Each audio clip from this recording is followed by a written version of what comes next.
Awan terlihat mendung di pagi hari itu. Seorang pria kaya raya yang tinggal di rumah yang megah dan juga bergelimang harta seakan malas untuk bangun dari tidurnya. Tok tok tok. Tuan, asisten Anda telah menunggu di ruang tengah, ucap Arhan yang bekerja sebagai kepala pelayan di rumah megah itu. Saut pria kaya raya yang bernama Leo. Leo bangkit dari atas ranjangnya dan masuk ke dalam kamar mandi untuk membersihkan dirinya. Tak lama berselang, Leo pun keluar dari kamarnya dengan tampilan rapi. Ia menuju ke ruang tengah untuk menemui asistennya yang telah lama bekerja dengannya. Selamat pagi, Tuan, ucap Reno. Pagi, sahut Leo. Apa jadwalku hari ini? Tanya Leo pada Reno. Hari ini akan ada pertemuan dengan Tuan Okiyama dari Jepang untuk membahas bisnis yang telah disepakati minggu lalu, sahut Reno. Setelah itu, akan ada pesta perjamuan di gudang Hotel Ador malam nanti, sambung Reno. Aku tak akan datang ke pesta jamuan itu, kata Leo menolak. Tapi Tuan, saya telah menyediakan pasangan Anda untuk datang ke acara pesta itu, kata Reno. Siapa? Tanya Leo. Nona Belinda, seorang artis papan atas yang sedang naik daun di dunia hiburan. Saya rasa wajahnya yang cantik dan juga pamornya yang sedang melambung cocok untuk menjadi pasangan Anda, kata Reno. Batalkan, aku tak ingin dekat dengan wanita manapun, kata Leo tegas. Baik Tuan, saut Reno sedikit kecewa. Leo melangkah masuk ke ruang makan untuk sarapan sejenak, sebelum ia memulai segudang aktivitasnya di hari yang tampak mendung itu. Reno dan Arhan hanya bisa menghela nafas panjang, mendengar keputusan majikannya yang masih belum mau mendekat pada wanita manapun, akibat penyakit yang ia derita selama ini. Leo menjalani aktivitasnya hari itu dengan kesibukan seperti biasanya.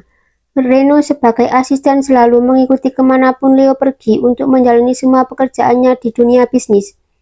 Leo masuk ke dalam mobil mewah yang dikendari oleh supir pribadinya. Beberapa pengawal pun tampak berjajar dan memberi hormat pada Leo seakan ia masuk ke dalam mobil mewah itu. Tuan, setelah ini kita akan bertemu dengan Tuan Okiyama di sebuah resto, kata Reno pada Leo. Kau sudah siapkan semua berkasnya? Tanya Leo. Sudah Tuan, sahut Reno. Bagus, ucap Leo memuji kecekatan kerja asistennya itu.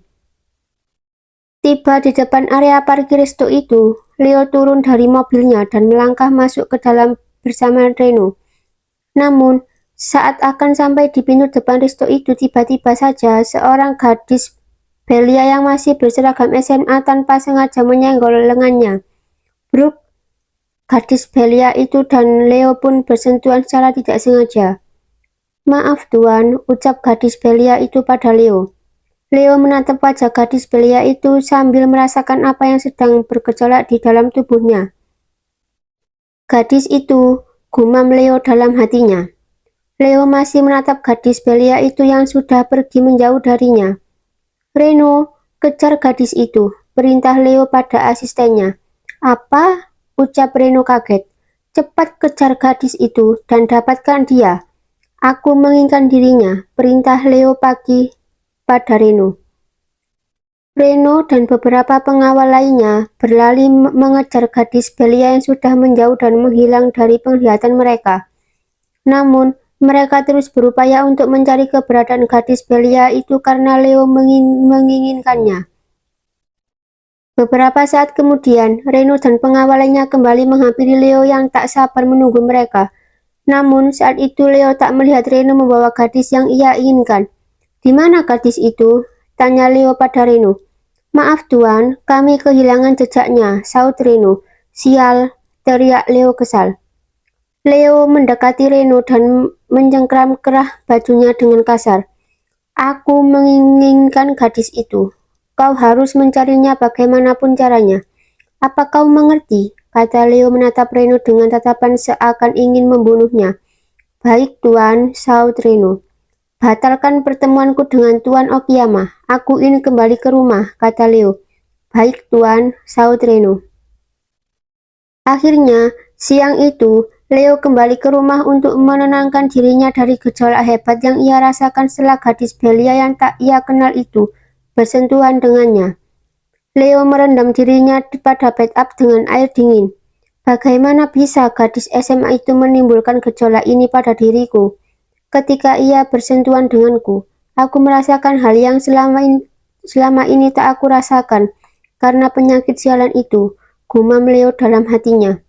Apapun caranya, aku ingin memiliki gadis itu, gumam Leo dalam hatinya lagi. Malam harinya ketika Leo sedang menatap langit yang masih tertutupi awan tebal di balkon kamarnya, dengan segelas wine yang ada di genggamannya, Reno menghampiri dirinya. "Apa kau sudah menemukan gadis yang aku inginkan?" tanya Leo. "Sudah, Tuan," sahut Reno.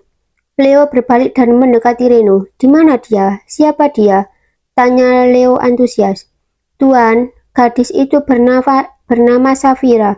Dia masih duduk di bangku SMA dan juga mengambil pekerjaan sampingan di salah satu minimarket yang ada di persimpangan jalan kota ini," kata Reno. "Bekerja?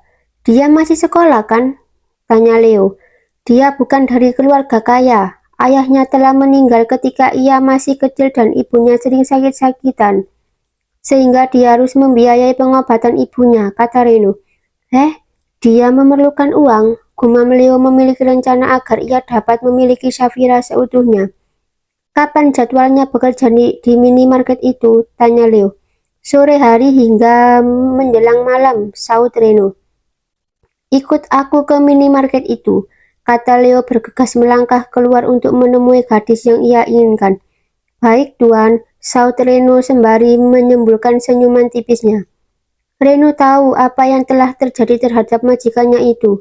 Perasaan senang pun mencuat di dalam hati Reno ketika tahu bahwa Leo mulai tertarik pada lawan jenisnya, sekalipun sosok itu adalah seorang gadis belia yang masih berusia 17 tahun. Tiba di minimarket yang dimaksud, Leo segera turun dari mobilnya dan menatap gadis belia yang sedang bekerja di sana. "Itu dia," gumam Leo sembari menarik garis senyumannya sedikit.